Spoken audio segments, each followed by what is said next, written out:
Welcome to the Visa Halftime Report. Visa, the preferred card of the NFL. It's everywhere you want to be. In this big matchup, as we welcome you to the Visa Halftime Report, Green Bay struck on the first play, TB. Right off the bat, back, look right, fire, go left, there it is. But fire goes deep, Antonio Freeman. The corner doesn't get the jam. Antonio Freeman gets inside, safety has to freeze, has a two-way go down the sideline. 80-yarder, Green Bay up by 7. And then Steve Young back, Jerry Rice hooking over the middle, grabbing the ball, lunging. 80 touchdown passes and receptions between Rice and Young. Breaking the corner mark held by Dan Marino and Mark Clayton as we welcome you to the Visa Halftime Full House here. Chris, Howie, Terry, yours truly, James Brown. And again, impressive how San Francisco weathered their early strikes and got back in it. Yeah, it sure was. And for Brett Favre, he is going to have to begin to be very patient right now, because what we're seeing from San Francisco, a lot of defensive backs on the field. They're playing very soft. They don't have the cornerback play in order to blitz him, so they're just going to lay it back. Travis Jervey has to be an option here in the second half. It's not easy for Brett Favre to be that patient. He wants to win it himself. Right now he has to dump it off, hand it off, bring that defense to him a little bit. Yeah, I think you made a good point. Steve Young has done a remarkable job of holding the team together after an early onslaught.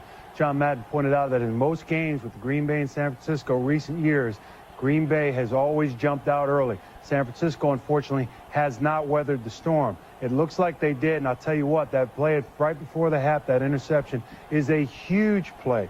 Huge play. That might have been the nail in the coffin. But now, San Francisco, big play, as you said. They didn't read the bracket with the linebacker folding back, and you read it off on what was off coverage and not press coverage. So it's interesting the way it's a little chess game going on in the secondary right now, and who reads it and who doesn't is the big key. One thing was the Green Bay Packers touchdown pass by Favre called back. Okay, that's one big thing. And then the interception by Brett. The thing is, down inside the 10-yard line, you got to make a decision. You got to do it quickly. That pass should have been thrown to the outside, not to the inside. Throw it to the inside, you're going to get interceptions. You have to protect the football. One thing I always remember Chuck Noll telling me, you get inside that 20-yard line, we want to at least come away with an attempted field goal. So you really have to protect the football. But Brett is aggressive, and with that gun, I don't blame him, but you got to be very careful. All right, let's fire up the scoreboard and show you how Minnesota got knocked from the ranks of the unbeaten. Tampa Bay's ground game impressive, over 246 yards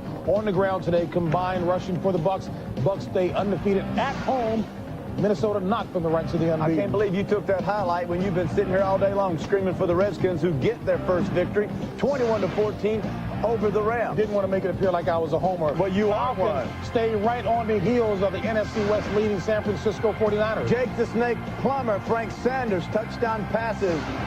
There you have it. They get the victory on the road, go to 4-4. Panthers now no longer winless as they up in the Saints. Broncos only undefeated team, 33-26 in a great game up in Cincinnati, Chris. Cris Collinsworth says, I am now a believer in Doug Flutie, who guides the Bills over the Dolphins. 3 touchdown passes. Way to go, Doug. Jaguars, look at this, 45-19. The Ravens in trouble. Mark Broda in trouble. Hey, your Patriots. There's another team you like to kiss up to. They take care of the Colts. Because Henry Ellis there. What happened to your Steelers? Well, my Steelers took a day off. But you know what? That's okay. Every now and then you can take a day off. All right. Maybe. Well, Terry took a little bit of a break, because when we come back, for those of you who will be coming back, we'll be taking you through highlights, and he'll be doing it in rapid-fire succession. Others will be going to local news. There I am.